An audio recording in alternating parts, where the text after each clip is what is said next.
Hi, this is Len Edgerly. Welcome to the Kindle Chronicles podcast. This is episode 707 on Monday, April 24th, 2023. I'm recording in Sanibel, Florida. I want to catch up with a couple of things today. I've got some activity going on in my personal life. My dad fell Saturday night. He's 96, up in Massachusetts, and my sister called, and he's on the way to a local hospital to get it checked out. He's in quite a bit of pain still from this fall, and so I'm going to be trying to figure out if it's important for me to be up there, and we'll be waiting to hear from what they discover about his situation from the emergency room. So my dad's name is William, and if you've got a prayer channel you'd like to add him to, I'd appreciate it. He's in good spirits and indomitable in terms of dealing with the various health issues that have come his way in the past few weeks and months at age 96. So I also want to talk to you because there is an embargo lifting in 13 minutes, noon Eastern Time, of information that Amazon sent me a few days ago, which I've had a chance to digest, and it's an update for the software for the Kindle Scribe, which I really am loving. I use it strictly as my journal, sometimes notes for meetings if I go to. It's such a handy thing to just take it when I'm going to a meeting on some briefing here on the island in the wake of the hurricane. But each day, I think I started in December, I have been writing longhand on the journal, on the Scribe, and then printing it out duplex on a printer, and then punching holes in the pages and putting them in I have a very fat 3-ring notebook full of these journal pages that I've done on the Scribe over the past few months. And I just love it. I love the feel of the stylus. I'm a bit of a stickler for using things up, so I haven't replaced the little nib at the tip of the stylus for, 3 or 4 months. And it looks kind of funky. It looks spread out, but if I turn it one way or the other, I can get a sharp enough edge to it that I can write in a perfectly legible way. And I have a kit of new nibs that I'll be able to use eventually. Once I get this down to a completely disappearing nib, then I'll go to the second nib.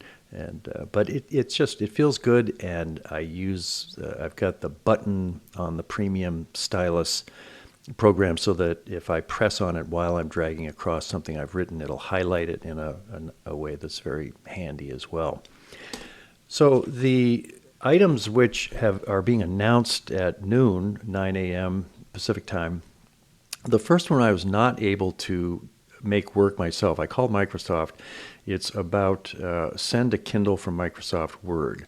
And it says, this is from Amazon, one of the most requested features from Kindle Scribe users has been the ability to send documents directly from Microsoft Word to their Kindle. With this new feature, you can now do just that. Simply open the document in Word, click on the File menu, and select Send to Kindle. You'll then be prompted to enter your Kindle email address. Once you've done that, the document will be sent to your Kindle, and you can start reading it right away. Now, I have the Microsoft 365 subscription. I don't use Word that much, to tell you the truth. So I'm a little rusty on exactly what's the difference between Word for the Mac and Word Microsoft 365. I called Microsoft to try to get some help, and I don't think that this feature that they're announcing in just a few minutes is actually up and running from the Microsoft end of things. But when it is, I think it will be very good, especially if you're using the Scribe, because one thing that I do is I have a friend from Bennington, when I got my MFA in Bennington, and we've stayed in touch, and she sends me manuscripts of things that she's working on, and frequently she sends them as Word documents, and then I have to convert them to PDF, get them over to the Scribe, or maybe sometimes on my iPad, and do some annotations and send them back to her. So I'm going to save a step. If she sends me a Word document, and I open it on my computer in Word, then I should just be able to send it to Kindle. And I think it would be visible on my other Kindle devices, but I would be using it mainly on the Scribe because that's where I could do the annotations. And once this is up and running, then I think it's going to be very useful. Now, the other two things I was able to see and try out, I'm not sure when this update was actually live, but even though it's before the embargo lifts, I was able to go into the updates page for my Kindle devices. And before the update on my Scribe, it was showing 15.16.1.2.1. And now the new one is 16.1.13. And I will include a link in the show notes to this episode. So if you know how to do a download from Amazon manually, you'll be able to download the file to your computer and then plug the Scribe in with a USB connection to your computer, drop it in, and then open it up. This is the same process that we've used for years in updating software manually on other Kindle devices. Now, I think if you do nothing, eventually there'll be a wireless update on your Scribe, and if you want to look into settings, you'll see that you've got the 16.1.13 capability. And once the Microsoft update is working, then you'll be able to take advantage of that. But one that is now working already that I tried, it says another great new feature is the in-notebook bird's eye view. This feature allows you to see all the pages in your notebook at once, which can be really helpful when you're trying to find a specific page. You can also use this feature to add, delete, and move pages in your notebook. I tried this on my Scribe, and I was able to go into my journal, which is very lengthy. 1 month of journaling ends up being I guess about 90 pages, I printed out duplex. So I went into my journal and I was able to tap on the, let's see, so I go to, let's just do this right now. We're doing this is a one-take episode here so that I can turn my attention to the other things that are happening today. We're going to go to home to get out of the book I was reading. Now on the Scribe, I'm opening notebooks. And now I'm opening April, and now I'm looking at a single page that I've written with my Scribe. This is this morning's. And if I go to the top, now some icons along the top right, there was the one that enables me to email this document to myself. That's handy. There's a settings, the 3 dots are the settings, and there's a new icon, and it's 9 very small boxes arranged in a grid, and then they're empty, and then the middle box is black. So if I tap on that, then I am into a view of my journal, which shows 9 thumbnail versions of pages at once. Now, of course, the Kindle Scribe it's a big 8.5 by 10 screen, and what's good is that even in this thumbnail version, I can see the dates that I write. So when I enter a date, so let's see, yesterday, I can almost see it. What this means is I'm going to start making my handwritten entries saying what the date is a little larger, because that way I would be able to, using this thumbnail view, which is a brand new view of a notebook on the Scribe, I'll just be able to flip back and see, okay, I want to go to April 2nd. And then there's a slider along the right, and I can just see these thumbnail pages. And when I get to the page where I can actually see the date, then I can tap in and be at that page. This was something that I found really frustrating when the Scribe first came out. And, they kind of rushed it out, I think, before Christmas. And so I would have a 90-page document, and the only way I could move around in it was to just page by page flip my finger across the screen or use the stylus. The previous update, which came out, I think, maybe last month, I was able to go to a certain page. So if the notebook was 90 pages, I could say go to page 45 if I wanted to get halfway through it. This is even better because now I can actually see the thumbnails and I can move around in the document much more easily than I could before. So this is a pretty important improvement, especially if you're making long documents using the handwriting in the Scribe.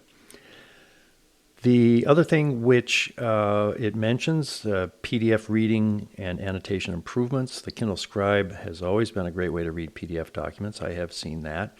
This update includes a couple of improvements. One is that you can increase or decrease the contrast of a PDF document. And I was able to do this. I pulled up a PDF and then I tapped on the capital A, small a icon. That's where you can change the fonts. And then there's a submenu or a tab in that area titled Layout. And when you go to Layout, then you can see the, I'm sorry, I'm jumping ahead to the two-column layout thing. The large A, little a enables you to go to change the contrast on the PDF. So if it's too light, you can make it darker, and you can make it lighter and darker like that. So that's a handy thing. And then you can also add annotations to the PDF directly from your Kindle Scribe.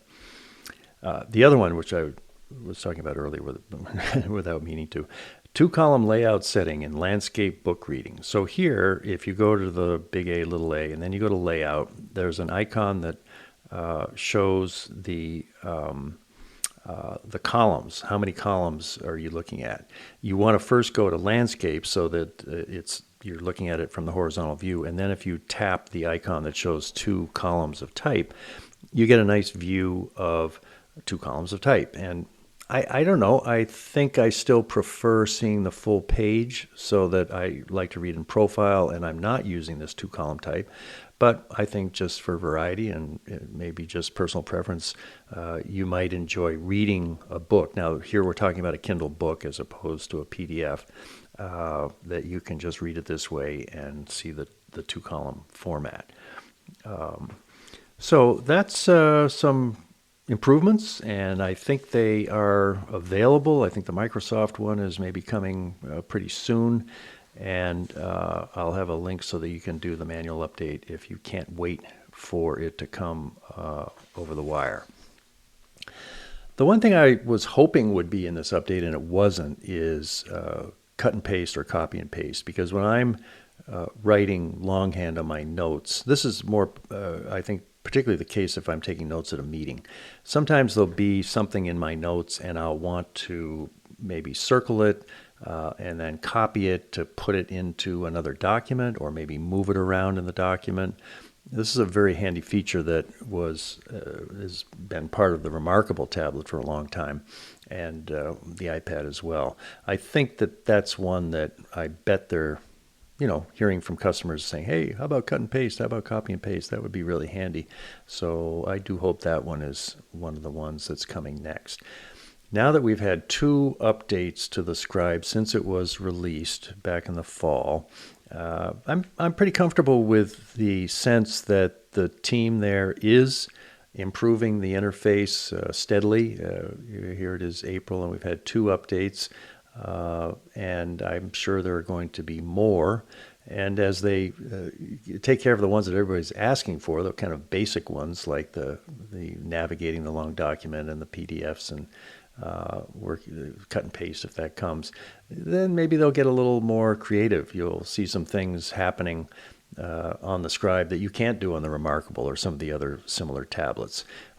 It doesn't really bother me that there are things that I could do on other tablets that I can't do on the Scribe yet, because I love reading my Kindle books on the Scribe, and that's something I can only do on the Scribe. So I'm happy with a fairly leisurely pace of moving forward. Now, the other one that I will say is going to be a real game changer for me, and I think maybe for a lot of you, is when there's the ability to convert my hen scratching, chicken scratching, longhand script to actual text, then there could be some advantages of the ChatGPT and some of the other large language model AI that has been so much in the news ever since ChatGPT was introduced last November. I can imagine taking a month of my journal, translating it, converting it into text, and then loading it into one of these AI tools and say, what are the main themes of my journal in April? Or compare and contrast the themes that I was writing about in my March journal with the ones in my April journal. That who knows, there could be all kinds of ways to, instead of relying on the text which is loaded into these large language models, just gigabytes, gazillibytes of information from all over the internet and elsewhere.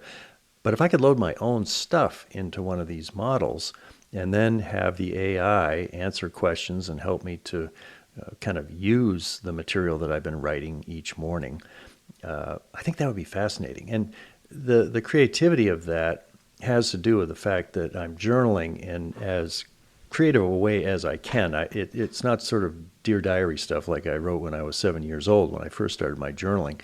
It's more kind of writing practice where I'm, first thing when I wake up, I come here into my room and it's dark and I put on some music from Apple Music and I get into as kind of a free state as I can get creatively, not worrying about punctuation and making various silly leaps, wordplay.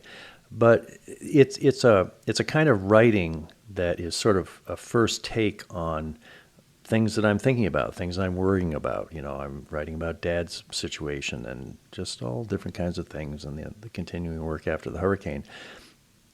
To have kind of an assistant, a digital assistant, be able to take a look at what I've jotted down in longhand, convert it to text, I hope, and then make some observations, do some synthesis, say, here's something that you were writing about back in January that you're not writing about anymore, and have a little dialogue about it, I guess. You could say, well, that's interesting. What else have you noticed, and what's on my mind now compared to 5 months ago? So that's going to be a big one. And I think that the handwriting recognition is pretty strong. I've had some experiences on my iPad where I did a search and it was searching through notes that I had written longhand, and it found stuff that I didn't really know that it could see. But I assume it's using the conversion to text, and then it's searching and doing all that magic. So cut and paste and converting my handwriting to text are things that I'm really going to be looking forward to. Other things, I guess I'll maybe share with you some of my thinking about the podcast and about what this phase of my, as I enter, I'm in my 73rd year, I'll be 73 in August. I'm enjoying doing the Sanibel Journal podcast, which I've interviewed some people that are working with the repair of the island after Hurricane Ian 6 months ago. And I just haven't felt so drawn to the Kindle podcast. Let's just say it that way. I don't want to pull the plug. I don't want to say, oh, this is the last podcast. But I'm noticing that it's been almost 2 months since I've done this episode, and it was kind of prompted by the fact that Amazon said, hey, we've got an embargoed item here. And I said, well, that gets my attention. So, and I've got some interviews coming up, maybe with Jerry Riddle and some other people. I've got an interview I already did with Kevin Kelly. The release on that will be coming up and maybe next week. So to have this platform available to talk about things which I hope you will be interested in. And if you've subscribed every once in a while, you'll say, oh, yeah, here comes another one of those Kindle Chronicles episodes. I can see it settling into that kind of a role in my life. But down here in Sanibel, as we've gotten more and more established here, we basically have had to rebuild much of the house after the hurricane, and making friends here because everybody's in the same boat, recovering from the hurricane. Grandchildren and Darlene, and I don't know. I can feel as I'm taking a course through the Center for Action and Contemplation based on Richard Rohr's book, Falling Upward. And the idea is that in the second half of life, there's the opportunity to move inward, to take the ego that you've constructed and go a little deeper. Just try to have a sense of what does it mean to be alive, and what does it mean to be in the second half of this particular life, and to cooperate with life and to learn about it. Those things are really what have most of my attention these days, as opposed to staying completely plugged in with every new news story about Amazon. And I'll be honest that, in the early days, Jeff Bezos, Amazon was kind of a passion project for him. He's not the CEO anymore. They've had to do some layoffs. They've had to cut back in the current economic environment. And I'm not as much of a fanboy of Amazon. I'm very positive toward Amazon, and whenever I buy something from Amazon and it shows up, there's so many things about the company which I'm extremely grateful for. But it's kind of a different thing than back in 2008 when the Kindle was brand new, and had a chance to interview Jeff Bezos a couple of times. There was I don't know exactly what category to put it into. I maybe had more of myself invested in it, that I was an evangelist for the Kindle. I was an evangelist for Jeff Bezos. And if somebody said something mean about Jeff Bezos, I wanted to defend him. He's got plenty of people that have that job, and Amazon's going to be just fine. Jeff Bezos is going to be just fine. And I'm going to be just fine, being grateful for my time of really diving deep into the Kindle and to the company, and appreciating all the people I've met and the things I've had a chance to learn, and talking to you listeners that I've, hear from, some regularly, some once in a while. I always love getting an email from someone who says, I've listened to your podcast for 14 years, and this is the first time I've written, but I forget who it was. Somebody sent an email and said, are you okay? There hasn't been an episode of the Kindle Chronicles for a while. And that made me smile. So there's some kind of a transition going on here, and June 2nd we'll fly back to Boston, and then we'll be heading back up to Maine for the summer. And the wheel turns, without demanding clear boundaries as to, well, when does this end? When does this start?